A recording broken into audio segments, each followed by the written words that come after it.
Welcome to DOScember 2023, and since everyone seems to be getting out their PS2, I thought I'll do the same with mine. I've recently acquired this unit here. Ignore the PS1 underneath. I'm working on that as a separate project. So what we'll be doing today is seeing if this works, what kind of repairs it might need, and how to potentially deal with some of the commonly known issues such as hard drive, disk drive failures on this. So stay tuned.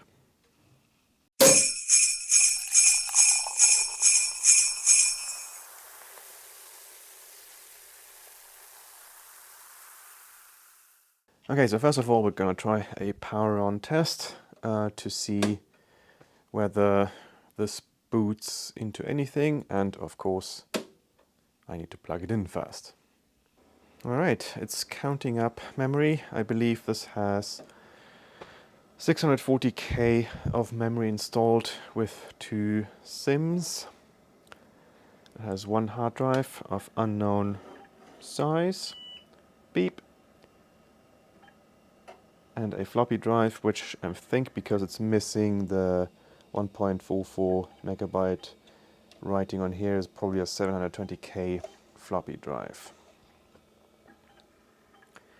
I don't know if you can hear this. Let me put the microphone close to the drive for a bit.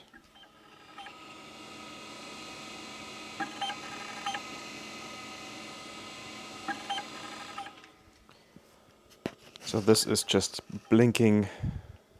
It's 2 blinks and then it makes kind of 2 beeping noises. It did spin up, but nothing's happening here. So what we should try next is using either the diagnostic or the startup disk, which I have both created using an imaging process that I can show you later. So let's try the startup disk first. And then Control Alt Delete, which does not seem to work. Did I plug in the keyboard? Yes, I did. There we go. It's rebooting and picked up the floppy. It's lighting up, trying to read.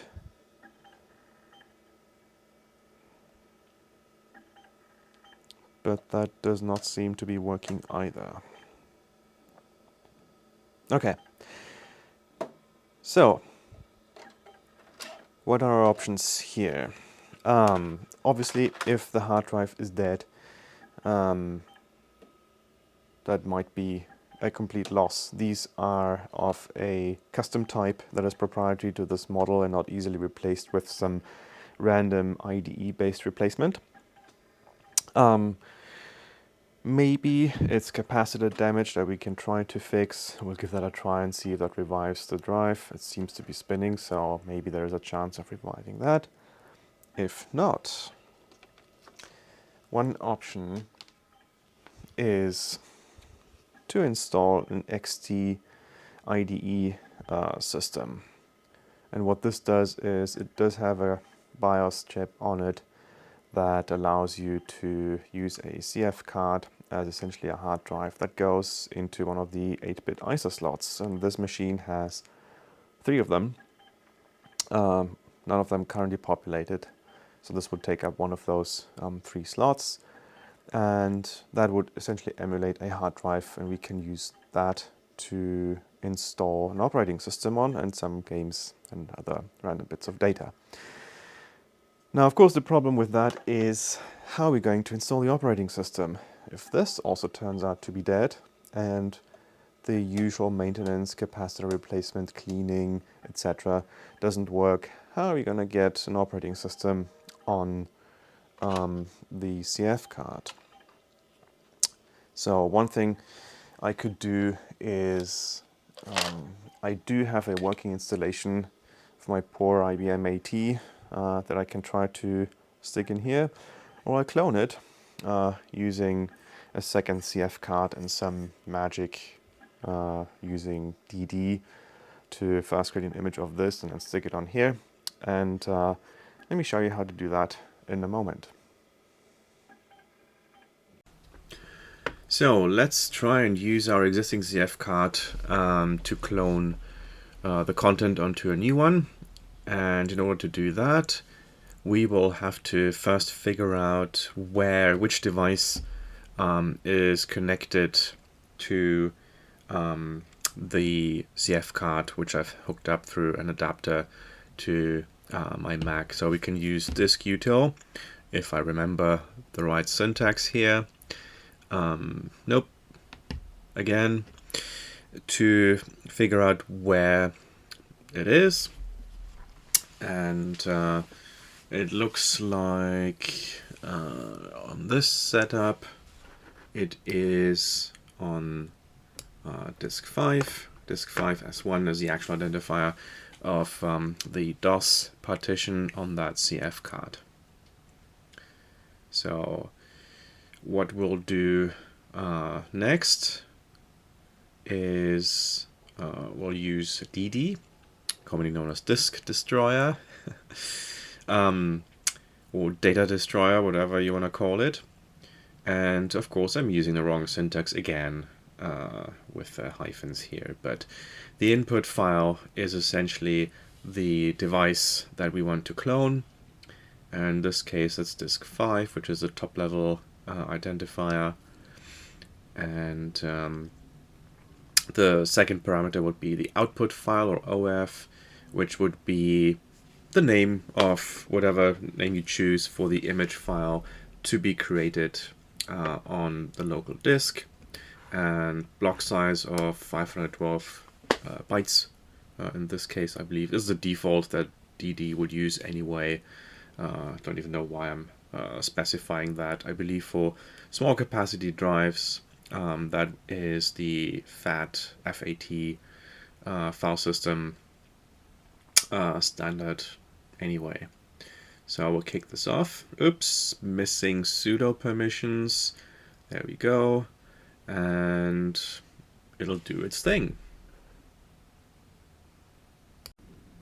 Okay, now that the creating of the image has finished, we'll try and put it back onto a new CF card.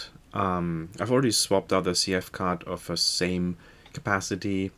So again, it's on disk 5. This one's empty, already has a DOS formatted file system on it. It just came like this. I didn't necessarily do anything to make sure they match up. So in order to restore this, we'll use DD again. And in this case, the input file is going to be whatever image file we have just created in the previous process. So in this case, we're choosing the mstos622.img. The output file is going to be, I believe, the top level identifier again, so the disk 5. And again, you can specify the block size, 512 bytes. Which I don't think is needed, since that should be in most cases the default. And don't forget to use it as super user.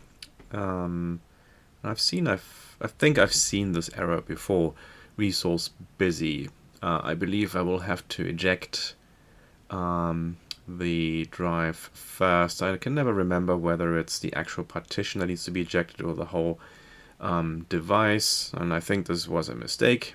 Yes, okay, so I should have only ejected the underlying partition and not the device, because that is now gone and can no longer be addressed. So I'll probably have to again. So wait for that to show up. There we go. We'll just eject the DOS partition for now and just retry the restore command. Okay, it's back at disk 5, and okay, seems to work this time. So we'll just wait for the restore to finish. So I've already moved the screws. I think somewhere on Wikipedia it says that these things have a metal housing, but obviously this is all just plastic. So scoot it back a little bit and then off it comes. And you can see the insides of this machine. Let me take you a little bit closer. So this is one of the first PS2 models that have an 8086 Intel chip in it, I believe, and that would be, well, somewhere on here. We'll have to find it. It is also one of the few models that has a built-in ISA bus and expansion port. So on this riser card here, there are 3 slots this way. That's the only expansion possibility for that. Here's the RAM, the 640K. I believe there's some onboard RAM, and this stocks it up to 640. I don't know the distribution. Now here's the floppy drive, and this is the hard drive. There is a model that has 2 floppy drives, so the cable for the floppy drive has another connector here.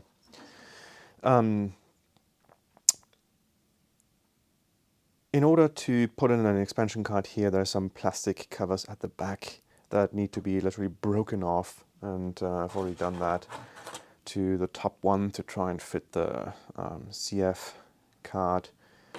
IBM didn't make it easy to put an expansion card, so I've already tried to fit this, and for some reason this end piece here is a little bit too thick to fit into kind of that slot down here, and so I was trying a different version of the XT IDE card, which has the metal bracket, which barely fits, but better than this one, so I might have to break off this tab here in order to make this one fit. And so that only leaves us with 2 expansion slots. Now in order to take out the drives, what we need to do, and let's start with the hard drive here, there are these 2 front panels that need to come off, and the drives then slot out this way by pushing a tab from underneath. But first these 2 need to go, and the case is already broken here a little bit, so I need to fix that later on. But there are 2 tabs here at the top that need to be pressed down, and then this comes out pretty easily, and I'm surprised these haven't broken off yet. And then there's a tab under here. You just push this up and out it comes. Oops, there's a sticker that fell off. No idea where this came from, but it looks like the inside of that cover. So let's get some better light in here. So you push up and move it out. Yes, no. There is a little plastic tab here on the side. I took this out. I believe this came with some sort of spudger originally. Maybe I'm mistaken, but that was going to be helpful to pull all of these out. I only see one of them left, so someone might have... Oh no, there's another one on the side of the floppy drive, but that seems to be missing. So now, yes, it should be coming out. So let's disconnect the cable. And yeah, take a look. So this is model WDI325Q.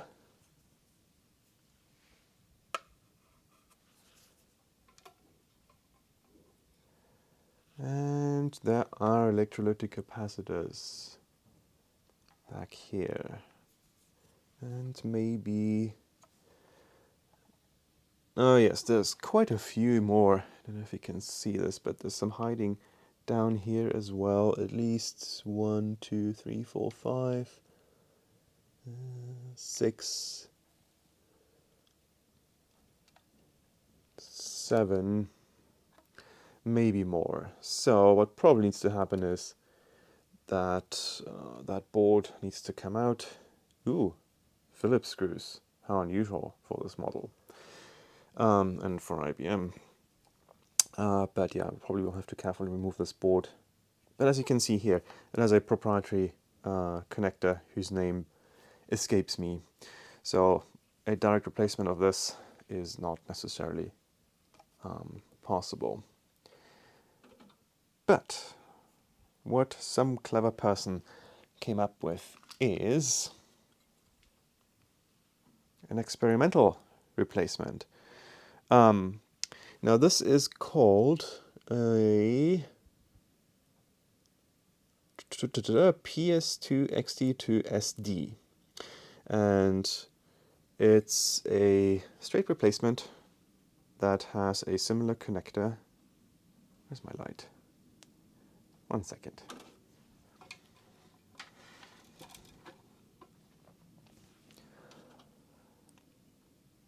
So it has the similar connector, or actually the same, so it should just plug in, and then there is an SD card that goes onto this board here, which contains disk images, and I believe, depending on some configuration, you can emulate all the different drives that are supported by the setup software and the BIOS of this machine here. But again, without actually being able to set the correct type in here or knowing what type this one is currently set to, and a working floppy drive, because the setup process goes through a program on the startup disk, not the diagnostics startup disk. It's probably hard to get this going. So we'll try this out once we figure out the state of the floppy drive and whether that can be fixed, but this is definitely going to be an interesting alternative to try out. Okay, next we'll try and remove the floppy drive and need to get off that cover again. Let's see where this is connected. It's probably, I would assume, the tab's in a similar position, so right about here. Let's see if we can get these out. Yes. Okay. So again, came off, whoops, without breaking those tabs, which is nice, but this does need a good cleaning. And I don't know if this is painted or just regular plastic, but doesn't seem like it's yellowed a lot, so maybe we'll see if that needs some retrobrighting later on. Now this also has one of those plastic tabs on the side down here, which we are trying to take out. Let's take the spudger to it. And there's a lot of other filth in here. This needs a good de-dusting at some point. Okay, there we go. Interesting replacement for a screw. And then we remove the connecting cable, and this is the short end of this cable, which supports 2 floppy drives. The other one could be here instead of the hard drive. Now let's pull the tab down here and see if it comes out. Nope, it does not. And if this is connected to the chassis somewhere else with one of those plastic connectors, but I don't see any. So let's put this on here for a moment and try this again. It's coming out slowly, or maybe not. It is still stuck somewhere. And I don't want to break anything. Alright, somehow the metal shield on top has been wedged on top of one of those plastic clips, but it's coming out now after some bending. I'm hoping this is not going to break off.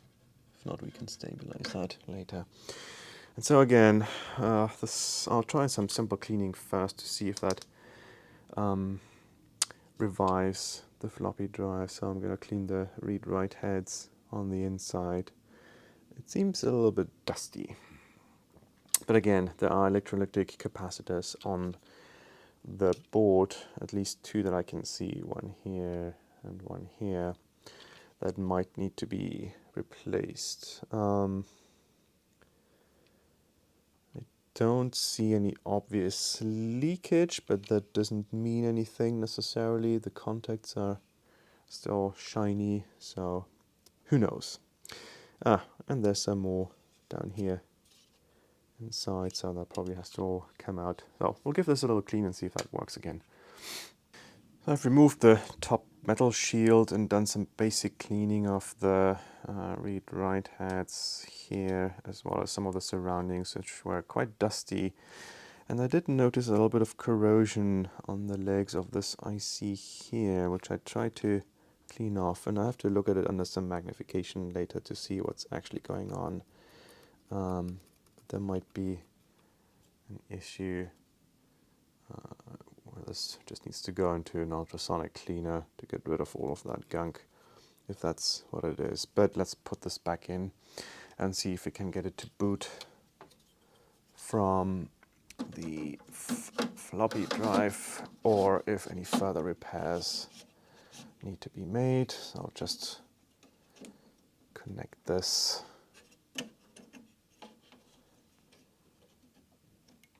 in some temporary fashion, and I'll have to put on, I'll leave the hard drive out for now. I'll put on the case so we can prop the monitor back on, and then we'll do another test. Alright, power is connected, and let's see, we'll put in the startup disk, and let's see what happens.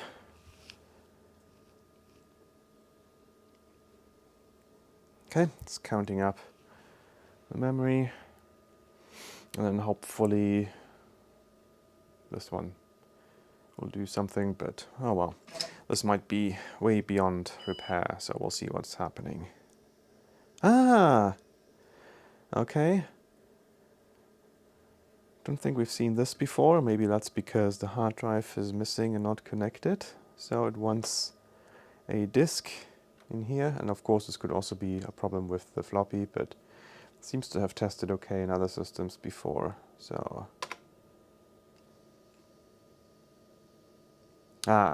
it boots into BASIC. Okay, so it cannot read this disk here. Let's just try another one. Oops. The advanced diagnostics. And Control-Alt-Delete.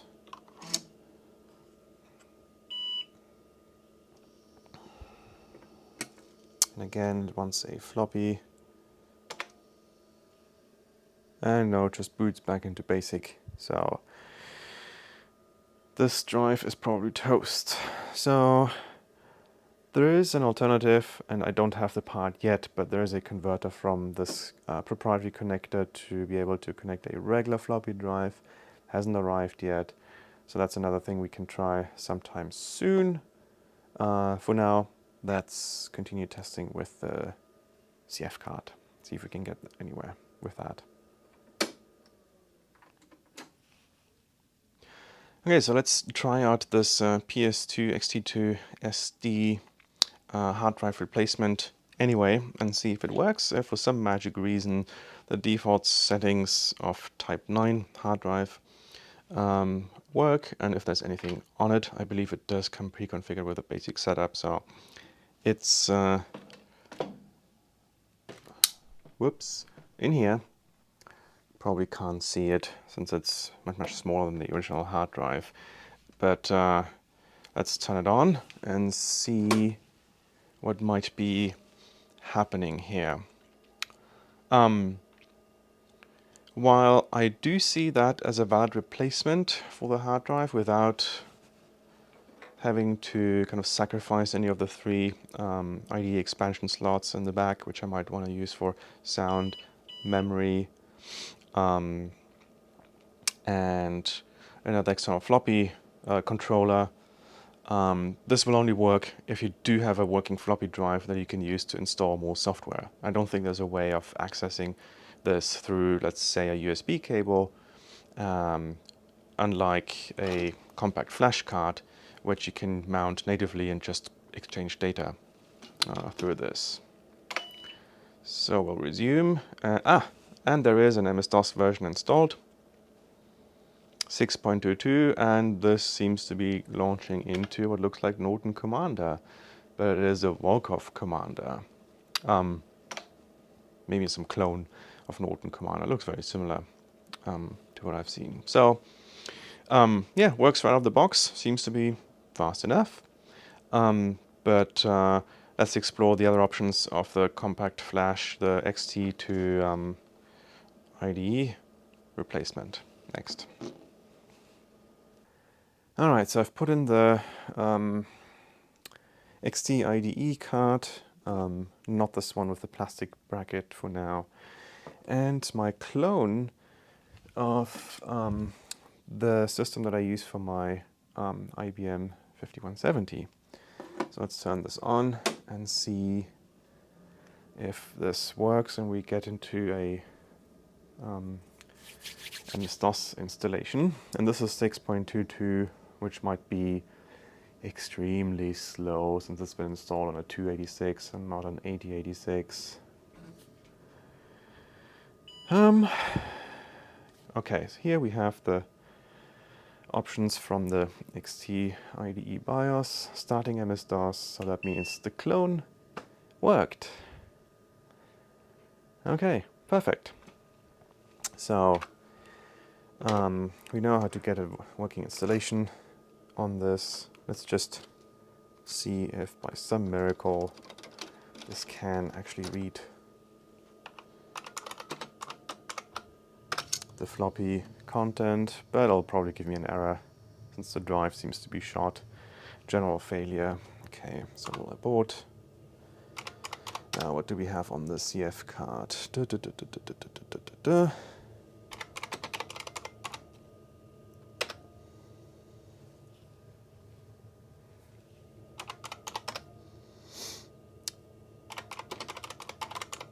We have check it.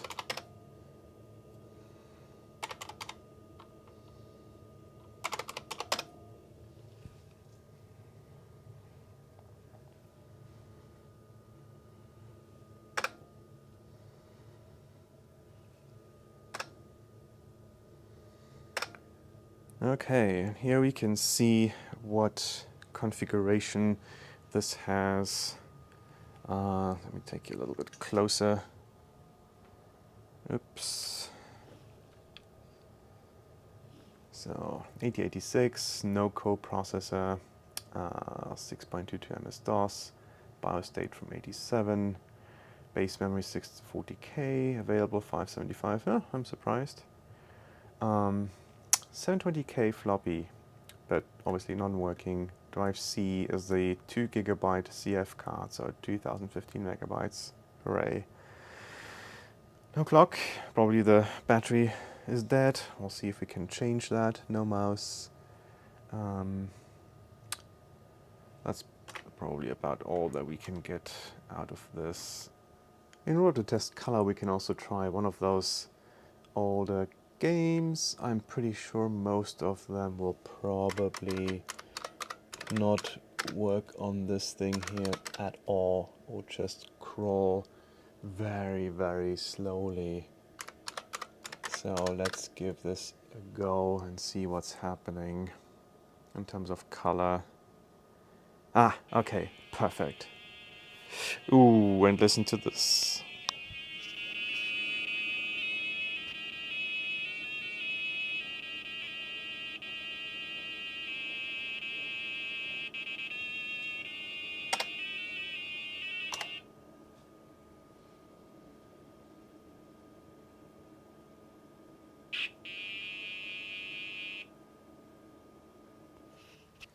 This actually doesn't seem to be performing too badly, but anyway, I just wanted to use this to test the color, so that's working. Cool. Yes, again, as I mentioned, I'm waiting for a few more parts to complete this, and I didn't want to wait too long, so I can still release this as a DOScember video. Happy Christmas, and see you in 2024.